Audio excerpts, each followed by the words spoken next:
If you want me, if you need me, I'm yours.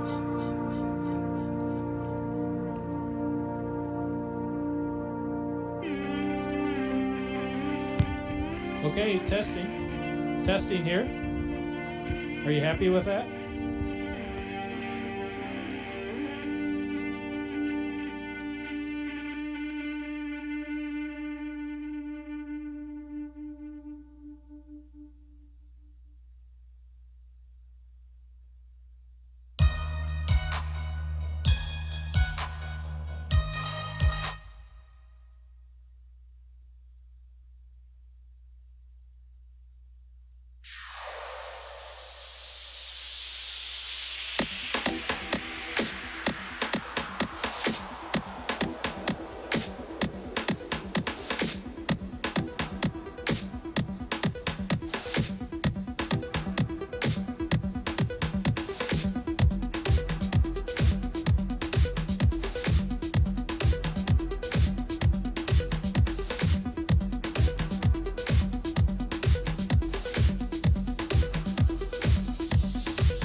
Good morning, everyone.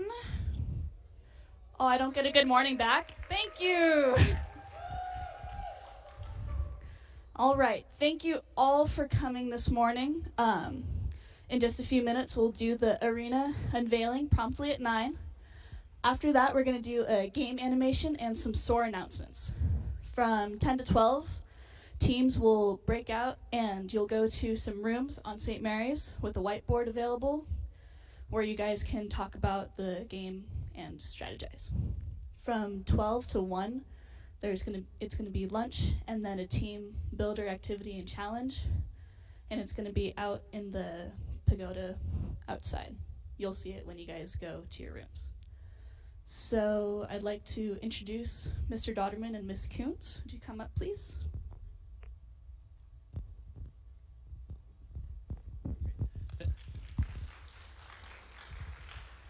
Great. Well, thank you, Margot. Appreciate that. Thanks, everybody, for coming. We are down to 2 minutes. Right at 9 o'clock, we'll go ahead and unveil, and you'll get to see the arena. And then there's about a 45-minute video that we'll watch. Actually, there's about 5 videos strung together that we'll watch. And then after that, we'll have some SOAR announcements, as Margot mentioned, and then we'll break out. We'll talk some more here. Let's see, we're down to 1 minute. So as soon as this hits 9 o'clock, we'll have Herb and Brian come up and we'll unveil and get right down to it. You want to do a little music, Josh?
We'll just let you savor the arena for a minute or two, and then we'll start the animation.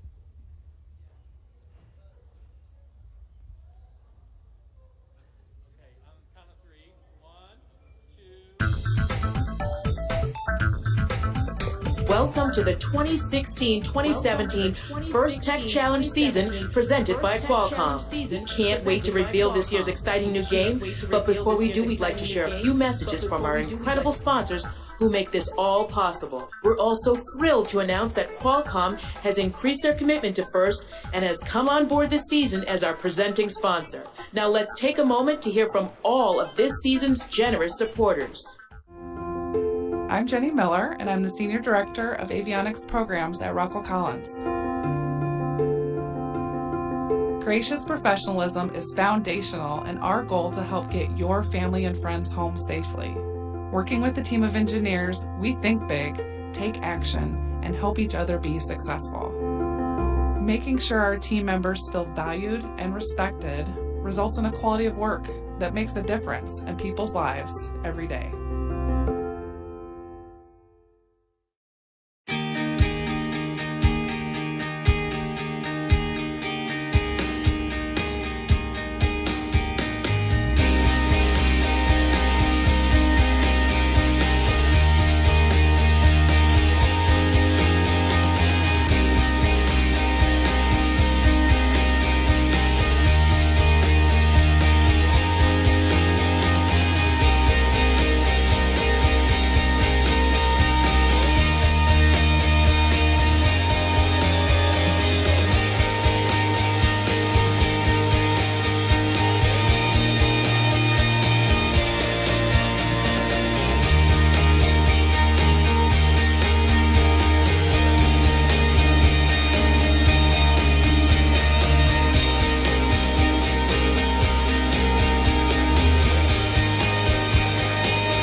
Qualcomm has been a proud supporter of FIRST for more than 10 years. And we are so excited to continue expanding our support of FIRST Tech Challenge. Over the past 2 years, our engineering and product teams have worked very closely with FIRST to reimagine, develop, and improve the control system with the latest mobile technologies. Today, you have 2 Qualcomm Snapdragon power devices at the heart of the kit. And this year, we are thrilled to increase our commitment to the program as a presenting sponsor. At Qualcomm, we continue to be inspired by your innovative spirits, teamwork, and passion to create. We want to empower you as inventors who bring the future forward faster and solve big challenges for our world. Thank you, sponsors. Now we'd like you to turn your attention to the FIRST Scholarship and Alumni Program. Did you know that as a FIRST participant, you have access to millions of dollars in scholarships, and as an alumni, you have a network of support and exclusive internship opportunities at your fingertips. Check out how much further FIRST can take you. This is the story of invention, an idea brought to life by the stirring in someone's heart. The dreams of today are but visions of tomorrow. We are FIRST, and we are here to open doors for great minds. FIRST participants and alumni gain access to our network of hundreds of providers and millions of dollars in scholarship money, available exclusively to FIRST participants around the world. You've already taken the first step. Let us help you find out how much farther the road goes. And now a message about the founding principles of FIRST, gracious professionalism.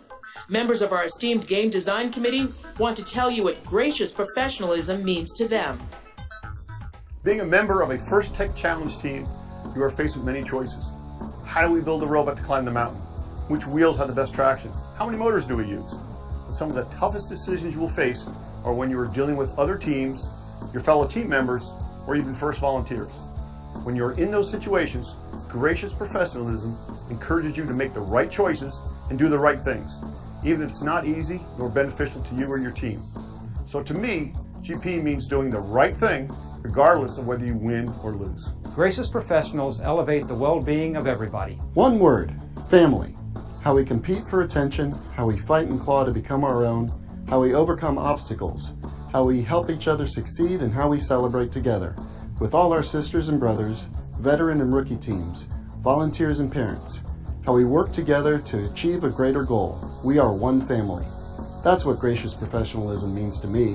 That's what FIRST means to me. To me, gracious professionalism expresses the understanding that we accomplish more when we work together. As individuals, we can do good. As a community, we can do great things, particularly when we couple a competitive drive to succeed with a compassionate support for our competitors. My success does not require someone else to fail. We're really excited about this game. Give it your best shot. And now, the moment you've all been waiting for. We're proud to finally reveal this year's game,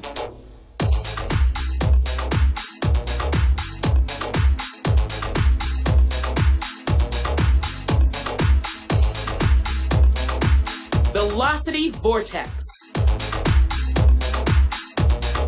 A team consists of 2 driver operators, a coach, and a robot. The robot must be built from materials specified in the game manual and fit within an 18-inch sizing cube. After the match starts, the robot may expand. Each match is played with 4 randomly selected teams, 2 per alliance. Your alliance partner for one match may be your opponent in another. The game is played on a 12-foot square playing field with a foam tile floor and 1-foot-high walls. At opposite corners of the field are 2 corner vortices, red and blue.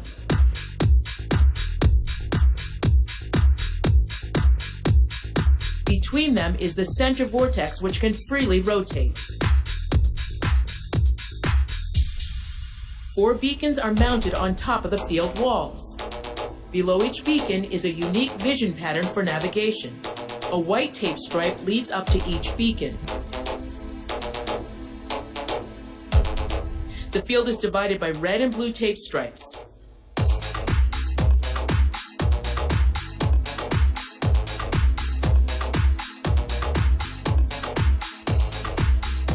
The Velocity Vortex game includes particles that are 3.75 inches in diameter. There are also 2 cap balls 21 inch in diameter.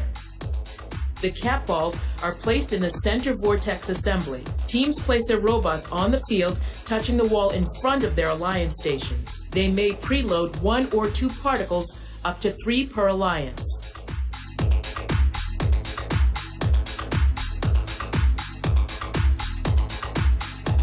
Before the match, field personnel randomize the 4 beacons. The match begins with a 30-second autonomous period. Robots can only operate by pre-programmed instructions. If a robot presses a beacon button matching its alliance color, the alliance is awarded 30 points. Also, an additional particle will be added to the field before the driver-controlled period begins. A cap ball in contact with the floor will earn an alliance 5 points. Each particle scored through the center vortex earns 15 points, and particles scored into corner vortices earn 5 points each.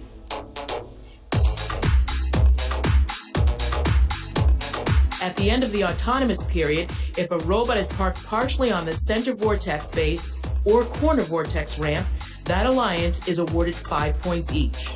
If a robot can park fully on the center vortex base or corner vortex ramp, the alliance is awarded 10 points each.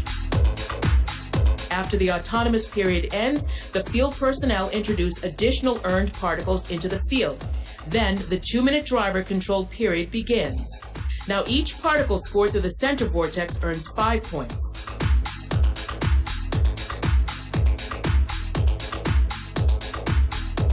Particles scored into corner vortexes earned 1 point each. During the driver-controlled period, alliances may capture or recapture a beacon. Whichever color is lit up at the end of that match earns that alliance 10 points. The last 30 seconds of the driver-controlled period is the end game. During this time, robots may lift the cap balls to earn extra points. If your robot is holding a cap ball off the playing field floor at the end of the match, your alliance is awarded 10 points. But if your robot can lift it above the center vortex crossbar, your alliance earns 20 points. And if a center vortex is capped, that alliance gets 40 points. The game manual also lists various penalties to help ensure fair gameplay. For example, robots may not descore a capped ball. A robot may not extend above 29 inches before the end game. A robot may not damage the playing field. A robot may not pin another robot. This has been a brief summary of the Velocity Vortex game and does not include the latest updates. Please carefully read the game manual and the game forum for the complete rules. We want you to have fun and be competitive, but please remember, gracious professionalism, both on and off the playing field. Have fun and good luck this season. Go First Tech Challenge!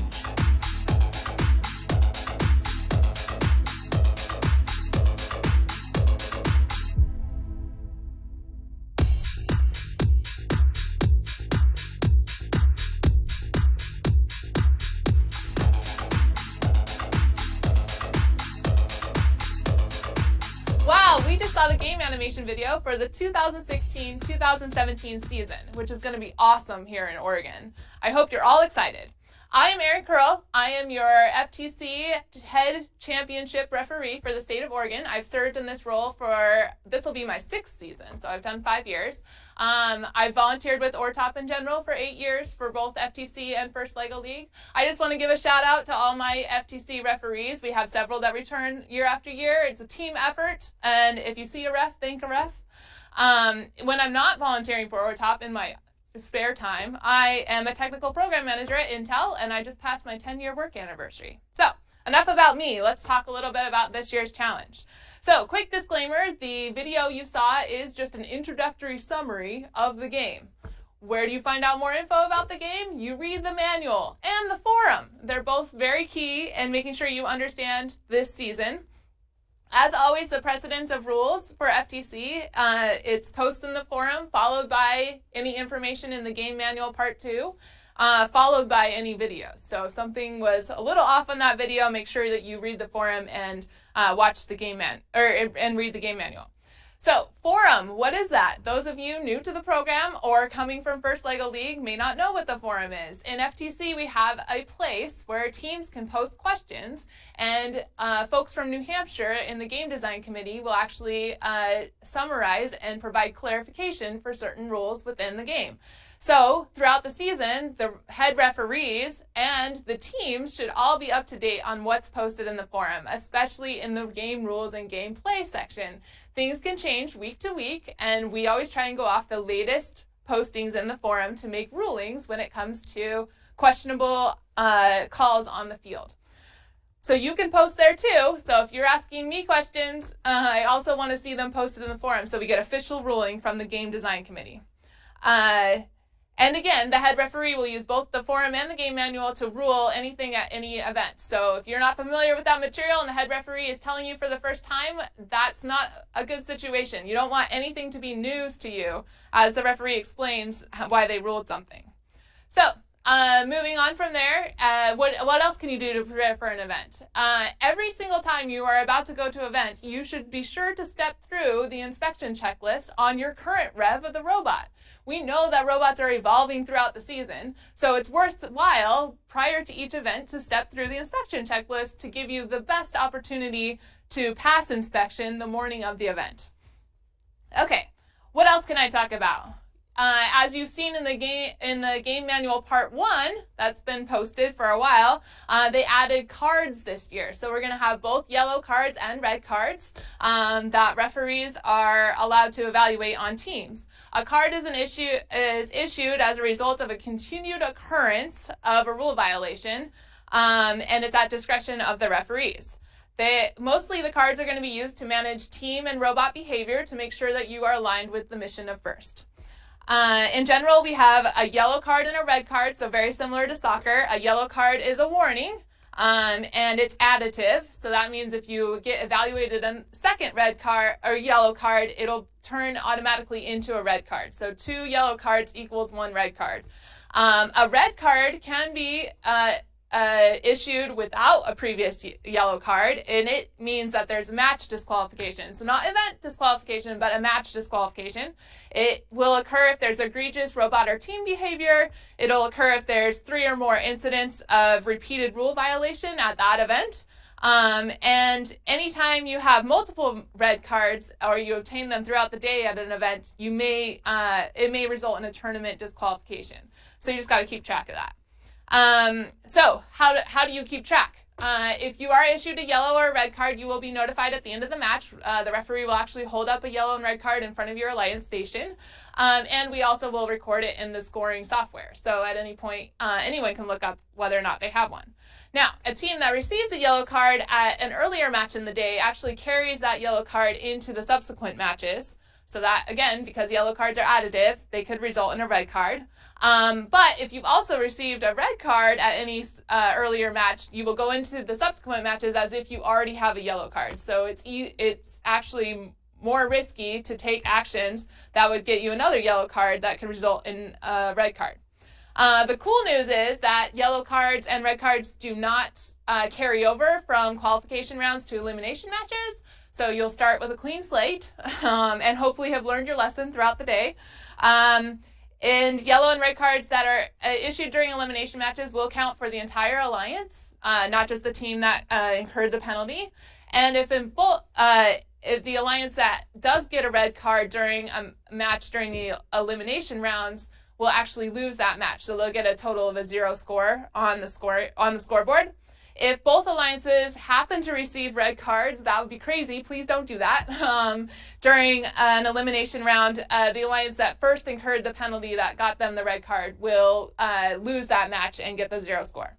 So in general, now that all the manuals and the game video is released, there's always a penalty summary table.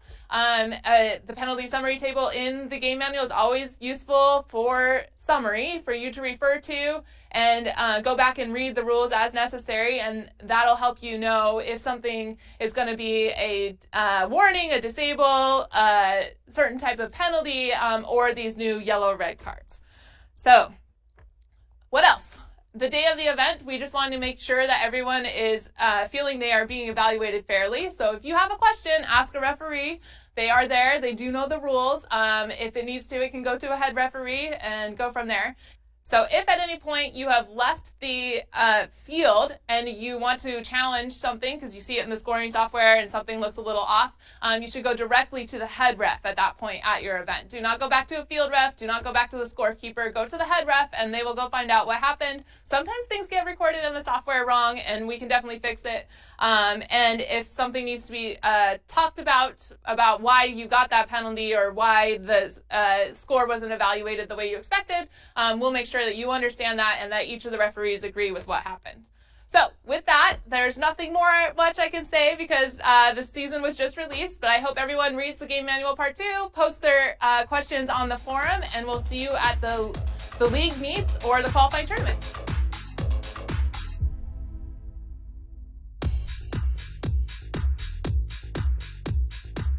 Hi, I'm Dale Jordan, one of the FTAs for Oregon, and I've been so for a number of years. In the off season, I travel around the state performing training classes for anybody that's looking to learn more about the robotics, primarily new coaches and the like. And out of that has come a number of questions that people have had from both new and old coaches that have been around. And so I'm just going to briefly go through some of those. There'll be more details in a follow-up on the ORTOP newsletter that'll be coming out where I can go into more depth. The first question that comes up is, can we use our old ZTE phones this year? And the answer is yes. There are a number of new phones out and everything like that, but you should find that if your ZTE phones are still functioning, they will work just fine and be very competitive with everything else. One thing you'll want to be aware of, though, is the USB connectors tend to wear out on them. And at the end of last year, we were seeing a number of phones that had bad connectors. Now, the cables themselves, they will wear out a little faster than the phone connectors, so you can swap cables quite often. But when it comes down to the end, when that connector gets loose, your phone is done. Another thing we've seen with the ZTE phones that apparently other phones might be a little better is you want to keep your batteries fully charged as much as possible on these phones. If that's the case, then they will work just fine this year and save you some money. Another question is, do we face the same USB reliability issues as we did last year? And a short answer to that is yes, we do. There have been some changes in the spring last year where they improved the firmware that your match wasn't lost if you had an intermittent on your USB connection, because it would restart in a second or two.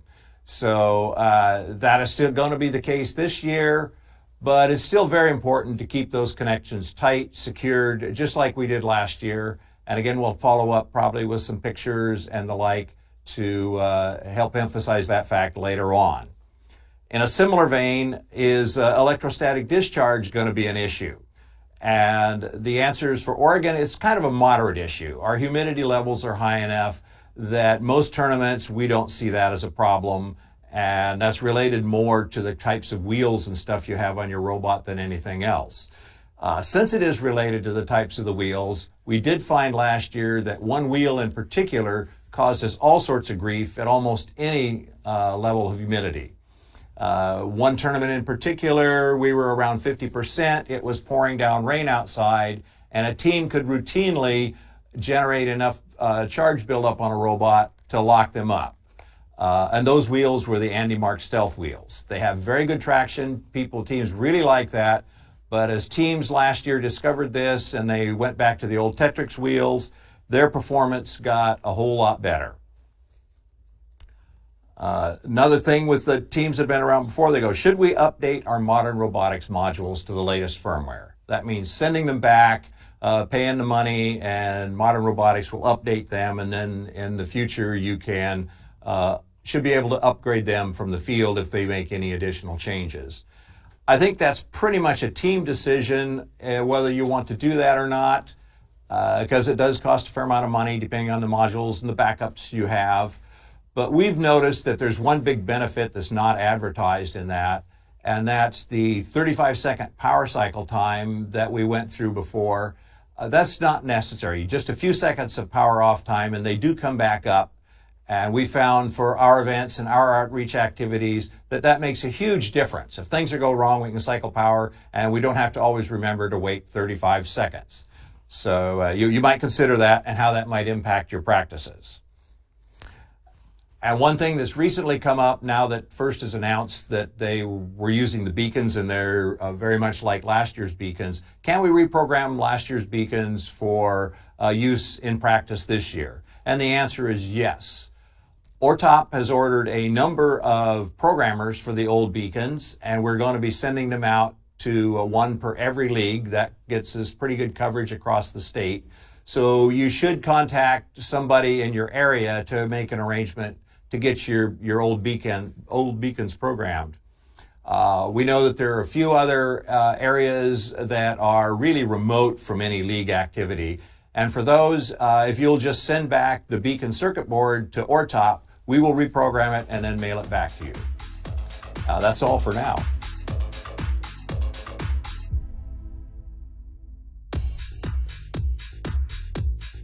My name is Robert Sweeter. I'm one of the Oregon Judge Advisors. My colleague with me here. I'm Al Vinoy.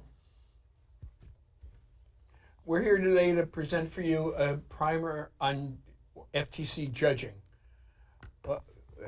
This is a quick outline of our presentation. We'll be hitting some of these points harder than others, so just look at it and get a sense of what we'll be talking about.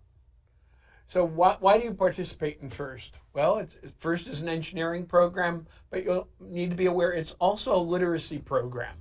You're going to spend a lot of time reading materials, and you need to be aware of that. You're going to learn some engineering skills. You'll learn how to communicate more effectively. You'll be eligible for some college scholarships, and hopefully you get out of this two other important aspects: gracious professionalism, which is a term coined by FIRST, and learn the FIRST core values and embody them. Also, we've learned that it is fun. My name is Robert Sweeter. I'm an attorney. I am one of the judge advisors for Oregon. I've served as a judge advisor for a number of years. I've been a judge many times. Both Al and I have watched many, many teams do it. We volunteer because we enjoy it and we have fun doing it. I'm Al Vinoy. I'm an Intel retiree, and I'm currently a Encore Fellow working at ORTOP. I've been doing FLL and FTC judging and judge advising for over 15 years now. So what do you need to know about judging? What do the judges decide? The judges decide the awards. They decide who wins the awards. You need to be aware that your best path for advancing in a tournament is through the judging. 9 of the 15 award in the top 15 awards in the game manual that are listed there on the first game manual I looked at was on page 21. They tell you what the awards are and what the order of advancement is and how you advance. So be aware that the best way to advance is through judging. So who is your audience here? It's the judges. How do you convince an audience? So you need to know the criteria and you be able to speak to it. So all the criteria, all the information is found in the manuals and instructions online. On the screen, you'll see a list of what the judging process is. There's team panel interviews. The judges then go through a process where they determine who's going to win the awards and write scripts ultimately as to what the awards are. One of the most important aspects of everything is the engineering notebook. So the key to success in all the awards is having a well-written engineering notebook. Look at the examples that are available online. they'll guide you in what you need to do and how you need to lay out the format and the information. Be sure to include tags and tabs to help guide the judges as much as possible. During a judging session, they only have a few minutes to look at the materials, so try and guide them wherever possible. Also, you'll need to provide a summary sheet.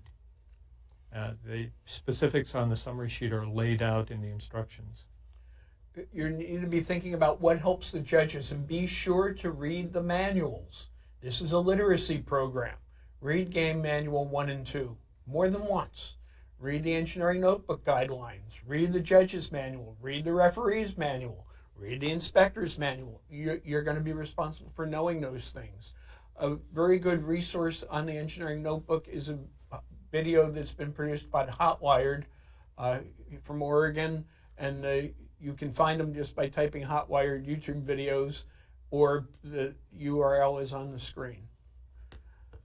How do the judges use your engineering notebook? They use it throughout the day, and they use it very literally when you're in the room with them, and at other points throughout the day and throughout their deliberations. The awards are listed on the screen in front of you. We're not going to go through each of the awards in great detail. Read them in the manuals. The highest award that is presented by FIRST is the Inspire Award. And that is the team that is very strong across the board. They are the team that you all would look up to when you see them and you watch what they're doing. So the awards are listed in a hierarchy or order of importance. So as you look at the material, keep that in mind.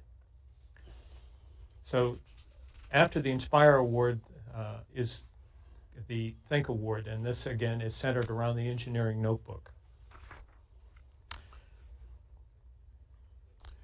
And two things you need to be aware of about the engineering notebook is that in the course of using that notebook, the judges should be able to determine how you built your robot. They should be able to reproduce that. It should also document the journey the team has taken throughout the season.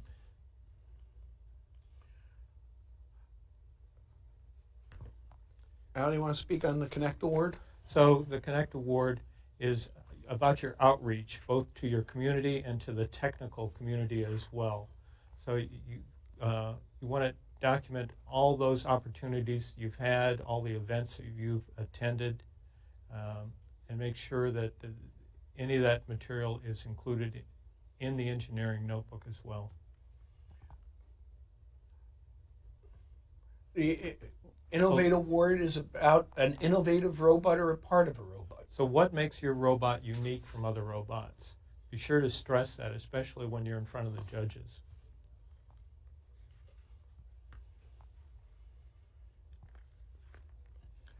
The Design Award is about using industrial design principles that form a balance between form and function and aesthetics. There's some beautiful robots in the world that you'll see at tournaments, and you use the tools that are available to you in order to design your robot. And if you use PTC Creo or another CAD program, make sure you record that in your engineering notebook, include drawings, include that information that the judges are going to want to see to help understand. So in the Motivate Award, a couple of key things here is include a business plan or strategy that identifies what your future goals are. But also, it's strongly suggested that on the Motivate Award, all teams need to participate in the presentation. So we know that it's encompassing that it's not an individual effort, but a team effort. The team needs to show creative approaches to its materials, marketing materials, even in their engineering notebook, how they stand apart from other teams. The Control Award is about using the elements that are available to you in order to make the robot run better. You use advanced software techniques. You can use them both in the autonomous mode and in teleop mode. And that you have a better way of using the control components to enhance the functionality of the robot on the playing field. Two other awards we're going to talk about that are optional. They're only in Oregon awarded at the championship level, although any team that participates in the program can make submissions. One thing I do want to point out is the slides that you've been seeing about the awards simply are listing the information that is already in the manuals that you should be reading. The Promote Award is used to promote first. They make a 60-second public service announcement, and this year the theme is, "This is how I plan to pay first forward." There'll be additional information available later in the season about how you do your video submissions. The Compass Award is an award that is given to highlight a coach or a mentor's contribution to a team. It again can't be longer than 60 seconds, and you'll have to follow the submission guidelines that you get. So, interacting with the judges, always think that you need to make a good impression at whether it's in the pits or before the judges or even when you pass them in the hallway. Preparation for judging. One thing to be aware of, I said before, it is a literacy program. Think about Shakespeare, Hamlet. To thine own self be true. If you go in there and you trying to emulate another team that you saw a video of how they judge, that's not you, and you won't come across naturally. Be yourselves. Consider who the audience is. And you need to stop and think about what the judges want to know about your team. Prepare a presentation. Try and use about plan to use about 2/3 of the time that will be available to you to do a presentation that you have thought about and practiced. So you need to anticipate the questions so you have the answers ready. You might want to do dry runs of your presentation, do a mock panel, so that you're not surprised by anything that comes up and you have as complete and full an answer as possible. And as it says on the display, the qualifying tournaments, you have about 10 minutes with the judges, so it's not a very long period of time. At championship, you have 15 minutes with the judges.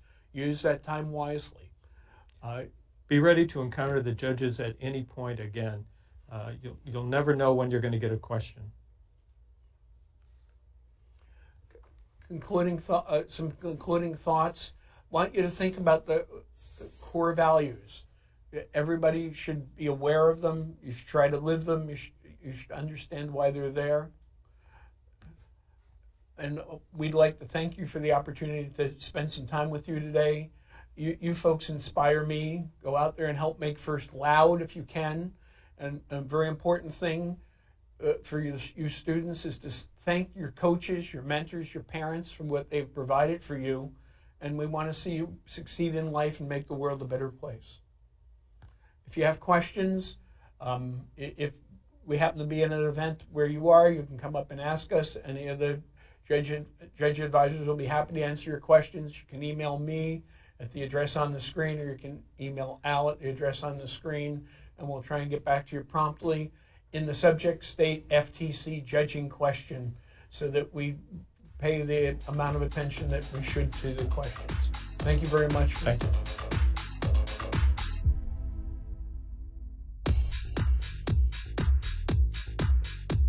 Welcome to First Tech Challenge Oregon. I'm Kathy Sweeter, and I am very proud to be the First Tech Challenge Oregon affiliate partner. My job is to kind of keep everything running around here. We have great volunteers, we have great teams, we have great mentors, and we're going to have a great season with Velocity Vortex. I'm saying welcome to our other kickoff sites here in Portland, but we also have First Tech Challenge kickoffs going on in the Dalles, Bend, and Medford. Thank you all for making this our largest kickoff event ever. So, how do you get in the game? Whether you are a veteran team or a rookie team, you get in the game by first paying your FTC national registration fee of $275. Some of you have already been awarded a first Robotics First Tech Challenge rookie or veteran credit that's been applied to your profile. So that's been taken care of for you. Everyone else needs to pay the $275. You need to have a valid registered team number to get in the game. Next, what do you need to know? When are we doing all of our events and all of our activities?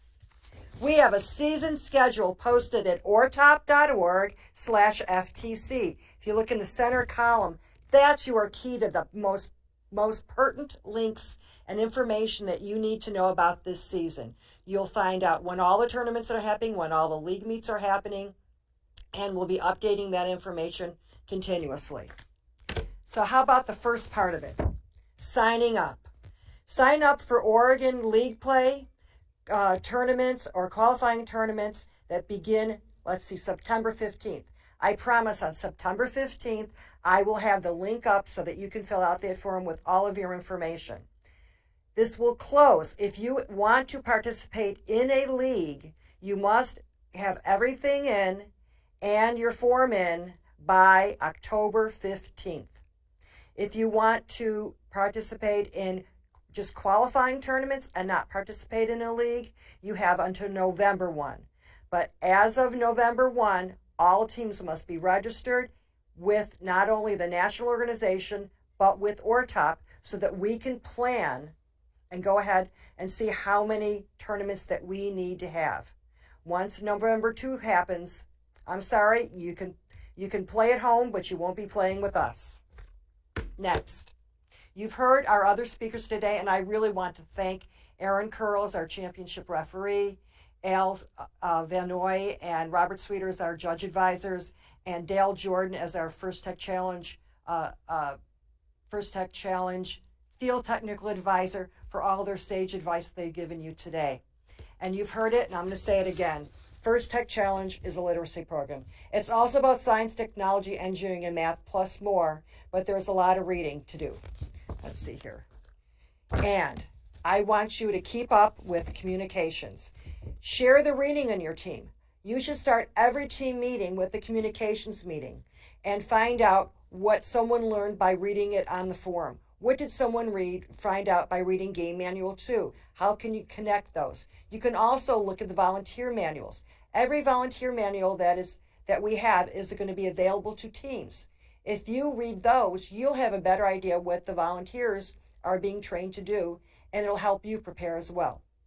Also, there are team resources on web pages, and other teams in First Tech Challenge across the entire country and the entire world also offer all kinds of wonderful advice and key learnings. And if you keep up with them, then you'll learn something that'll help you make your robot and your season better. Communication. We have several ways of communicating in First Tech Challenge, and I want to point them out. First of all, there are websites. The national website, firstinspires.org, and there is our ORTOP website, ortop.org/FTC. I will be posting key links up there, so it's like one-stop shopping like Fred Meyer. You can go to that one spot and then click all the links the most important links that you need to help you with your season. Emails and blogs. First Tech Challenge puts out a team blast. Those will go to primary coaches that are registered. For my blog, I have it up on the website, and I will send out an email to anyone and everyone that's on ORTOP FTC Google group, and so you get notification that there's a new blog published, and there will be information about First Tech Challenge Oregon, things that are pertain to us. And finally, social media. First is very big about putting some key resources that'll make your season better. They use Twitter and they use Facebook. And you should tune in on looking at those as well. Make someone make that assignment. You'll look at the social media. First Tech Challenge Oregon also uses a Facebook page, and I will also push stuff up that I see from those other sources, as well as things that some fun stuff, sharings from other teams, and so that we also have a presence on social media doing that. Currently, you might have read throughout leading up to this kickoff, our game hits that we've been putting out. Is this photo a game hit or not? So we've been having a lot of fun with that. Let me take a look. What else did I want to tell you? I want to just go back and briefly talk to you about our schedule. After we have the teams registered for league or not league, we will be starting league meets in November, and we'll have primarily 2 league meet weeks in November and 2 in December. Exactly when the dates are will depend on the specific league, but we are planning on having as many as 12 leagues this year. Every place that we had them last year, plus we are hoping to add another league on the southern Oregon coast. And one more thing. Whether you are on the Red Alliance or the Blue Alliance, put your best feet forward, work as a team, be gracious professionals, and have fun.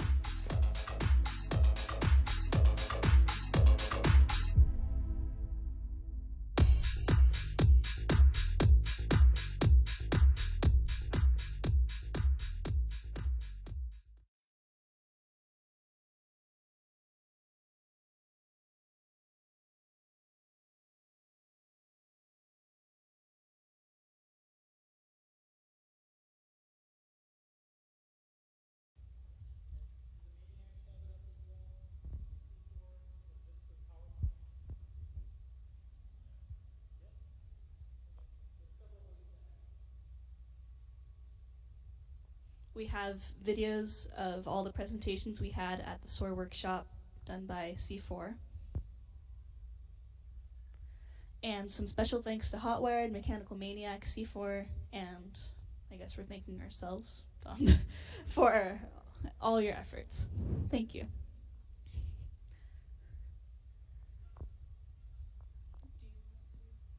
So we'll have Mr. Dodderman and Ms. Coons come up and talk about the tournament schedule.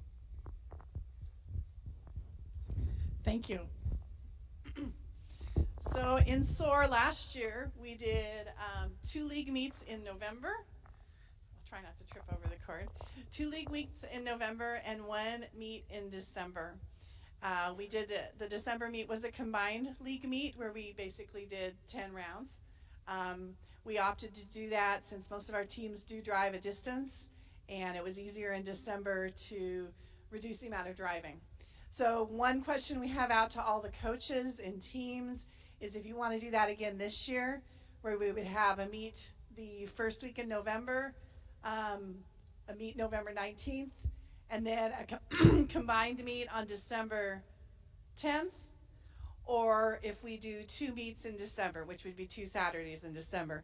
So if you're listening, please send your feedback to Kathy or send it to Kent or myself, and if you have a preference.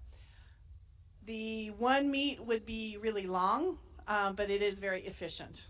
So I thought it went really well last year, but we would like to have your feedback from the teams and the coaches. Did you think that went well?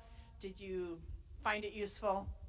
And then we also have a makeup day scheduled, so if there is a snow closure or weather and we have to cancel 1 meet, we would have a makeup week January 7th. Then January 21st, is that a Saturday? All of our meets will be on Saturday because we have so many driving a distance. There will be a league championship. All of our tournaments and championships will be a little bit further north in the Roseburg area. I am still working on a location. So last year we drove up to, was it Junction City for our league championship? This year it'll be a little bit closer to home for everybody. So looking forward to it. If you have any questions, let us know. And also, we also have our head referee here today. So Rick, come on down.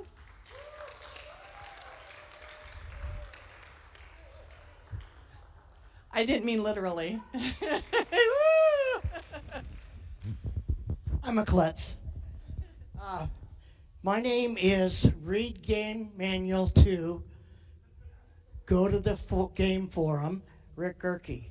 Now, one of the things that I've been a ref for 3 years, head ref is 2 years, and almost 70% of the issues with questions kind of boiled down to, did you really read the game manual? Probably not, or you wouldn't be asking this question. Now, that's not to say we don't make mistakes. We do make mistakes, but please read Game Manual 2 over and over and pay attention. The forum, every Thursday, the forum closes questions at midnight. And so if there is something presented on the forum and they make a decision, then that decision overrides the rule book. Okay? So always make sure you follow that game forum religiously. Okay? The other thing that I've observed is the teams that ask questions and really pay attention to the other teams, those are the teams that you see at the Super Regionals and at Worlds. You can learn by asking questions and observing. I have really, really enjoyed being a ref. You guys are fun, and looking forward to this year.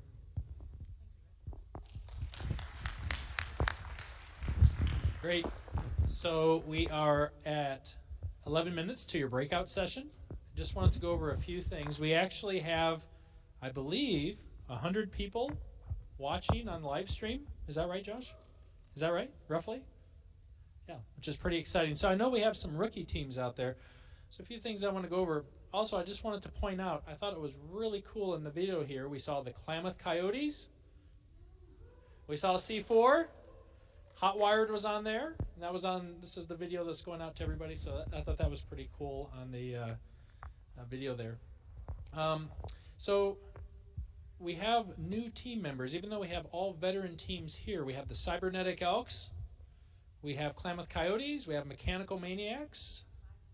Huh?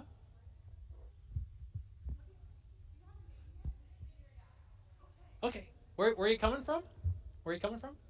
Oh, great. Great. Great.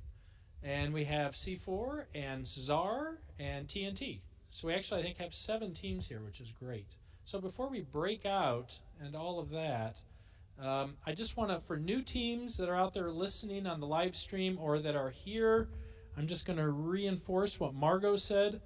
There are 20 presentations that were put together at the SOAR workshop, and you can watch them either on PowerPoint or on video, and I'd really recommend going through those, both for your team or for programming and getting your robot up and running. Really nicely done, high quality effort by people. And then the second thing I just want to go over here is, this is especially for rookie teams. We got a lot of new rookie members on teams. And this is actually something that was put together by Hans Johnson, who went to Worlds, I think 3 years in a row for FRC. And I think all of the veteran teams here, that people have done this before, find this is kind of second nature, but it's worth going over. This only takes a few minutes. And right after I do this, we want to take a quick picture over here, and then we'll break out. This is pretty quick. So Hans did 6 years of FLL and 5 years of FRC. He did a little overlap with FLL and FRC. He did FLL a couple of years, the same years he was doing FRC. And this is the design process. The usual thing people want to do is just start grabbing the Tetrix and start building right away. First recommendation is sit down and analyze the problem. Study the game. Do what your head ref here said for SOAR. Read the game manual. Study the challenge real clearly. And then the next thing is think a strategy. What are the best teams? What is the game going to look like by the end of the season? Okay, trying to figure out the flow of the game. What is your strategy? What do you want to do? Where do you want to put your efforts? And then it's brainstorming. You haven't even started building yet. And then there's prototyping, design, and then you start building, and then you test it and find out it doesn't work, and then you redesign, and then you do it again. So this was kind of an example from Hans. So in 2010, they kind of analyzed, they built. That was their design. That's what they got. In 2011, they analyzed sort of, kind of, prototype, sort of, design, kind of, and then built. In 2012, they analyzed, they prototyped, they designed, built, and iterated, and they won a regional event and a quality award. The next year, they analyzed, they prototyped, they designed, they built, they iterated, and they won an Excellence in Engineering Award and the Championship Creativity Award at Worlds. In 2014, they analyzed, they prototyped, they designed, they built, they iterated, they did stuff on CAD, and they won a regional event, finalists at another, and an Innovation and Control Award at Worlds. So what's the process again? So the game has been released. So now today is a great day to just really analyze the game, really study the game, watch the videos. I remember Hotwired saying they watched the challenge like 10 times just to make sure they really had it down. I don't know if you need to do that, but what are the possible penalties? How can you score points the fastest? How can you be stopped from scoring or stop others? Remember, you can get the game control manual. We'll give you the Wi-Fi password. Margot will give that to you. But you can download the game manual part 2 right now. It's out there. It was released at 9 a.m. So you can get that on your computer when you're doing your breakout sessions. Choose a strategy. No robot designs have been discussed yet. What features does a robot need? Still no specific designs. So the robot needs a mechanism to pick up the ball, hold the ball, and launch the ball into the goal and over the truss. Not the robot needs those roller thingies to grab the ball in a loop to catapult the ball. So you're just getting the concepts of what you kind of want to be doing. Use rough sketches. You know, some of the teams are doing CAD. Don't get hung up if you can't do CAD. Drawing it out is great. Thinking about it, drawing it. Put it in your engineering notebook. Really important. Build prototypes. Break the prototypes. Modify them. Repeat. Design and integrate. Build, break, repeat until out of time. So that is it. So we'll get ready for breakout. That was only about 6 minutes. So good. So I think we got something there for rookie teams. We showed you that there are educational resources out there, ways to think about what to do over the next couple hours or over the next week or two. And I'm going to hand this back to Margot, who is going to, why don't we, before we break out, humor me, let's get a photo in front of the SOAR banner and around the game field, all the team members, let's get a photo, and then we'll break out to these rooms. Oh, one last thing. When you go to the rooms, actually Margot's going to make that announcement. Let's get a, Margot, last announcement. We'll get a photo and people can break out.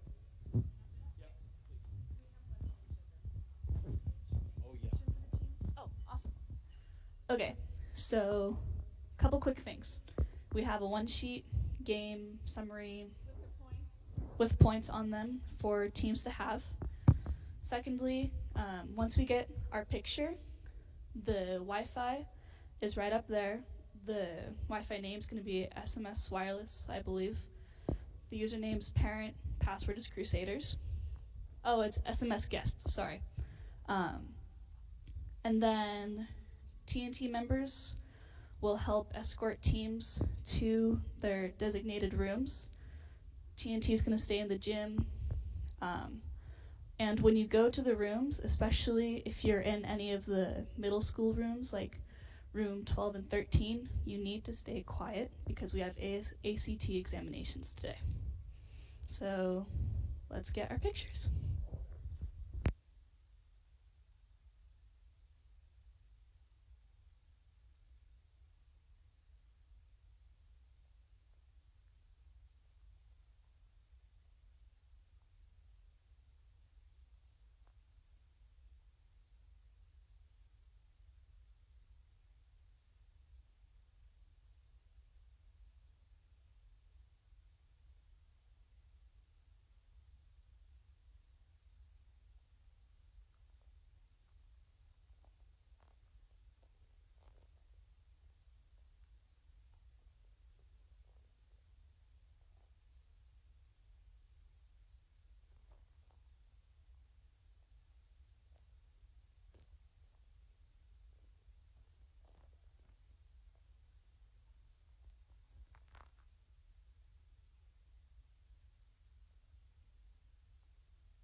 So just to recap that, please be quiet because we have tests going on. Meet at the pagoda. You'll see where it is when you go to your rooms. That's where we're gonna have lunch and the other team build exercises. It's at 12, right? So if a TNT member could please help escort other teams to their rooms, that would be great. In MS1, we're going to have SAR. MS2, we're going to have Cybernetic Elks. MS3 is C4. Room 12 is Klamath Coyotes. Room 13 is Mechanical Maniacs. And then TNT is going to stay in the gym.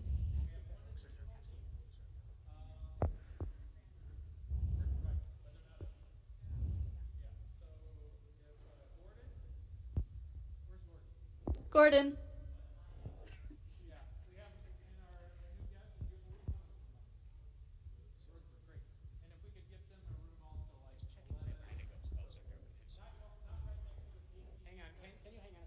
Is Cybernetic Elks here? If you are, raise your hands. They're not here. Yeah, so the new team is going to go in MS2, and we're going to see if, yeah, because Cybernetic Elks aren't here yet. Okay, Klamath Coyotes, follow Treen, she's right there. We need other TNT members to help move along. All right.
Falling, it comes and it goes like another wave.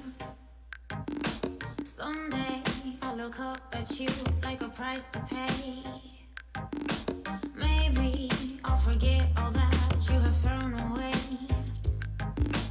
Someday, someday, someday.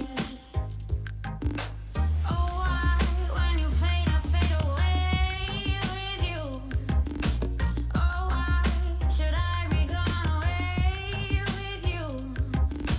Maybe I will forget it all like you.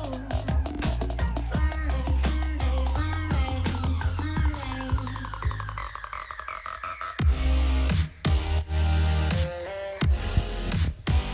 And thank you for joining us.